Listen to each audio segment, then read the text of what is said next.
कुंती पुत्र युधिष्ठिर कहने लगे कि हे भगवान, भाद्रपद कृष्ण एकादशी का क्या नाम है, व्रत करने की विधि तथा इसका महात्म्य कृपा करके कहिए। मधुसूदन कहने लगे कि इस एकादशी का नाम अजा है। यह सब प्रकार के समस्त पापों का नाश करने वाली है। जो मनुष्य इस दिन भगवान ऋषिकेश की पूजा करता है उसको वैकुंठ की प्राप्ति अवश्य होती है। अब आप इसकी कथा सुनिए। प्राचीन काल में हरिश्चंद्र नामक एक चक्रवर्ती राजा राज्य करता था।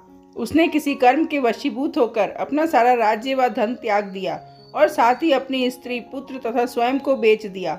वो राजा चांडाल का दास बनकर सत्य को धारण करता हुआ मृतकों का वस्त्र ग्रहण करता रहा, मगर किसी प्रकार से सत्य से विचलित नहीं हुआ। कई बार राजा चिंता के समुद्र में डूबकर अपने मन में विचार करने लगता कि मैं कहाँ जाऊं, क्या करूं जिससे मेरा उद्धार हो। इस प्रकार राजा को कई वर्ष बीत गए। एक दिन राजा इसी चिंता में बैठा हुआ था कि गौतम ऋषि आ गए।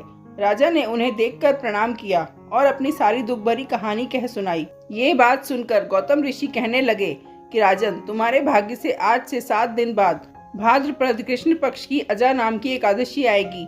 तुम विधि पूर्वक उसका व्रत करो। गौतम ऋषि ने कहा कि इस व्रत के पुण्य प्रभाव से तुम्हारे समस्त पाप नष्ट हो जाएंगे। इस प्रकार राजा से कहकर गौतम ऋषि उसी समय अंतर्ध्यान हो गए। राजा ने उनके कथनानुसार एकादशी आने पर विधि पूर्वक व्रत व जागरण किया। उस व्रत के प्रभाव से राजा के समस्त पाप नष्ट हो गए। स्वर्ग से बाजे बजने लगे और पुष्पों की वर्षा होने लगी।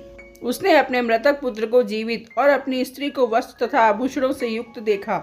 व्रत के प्रभाव से राजा को पुनः राज्य मिल गया।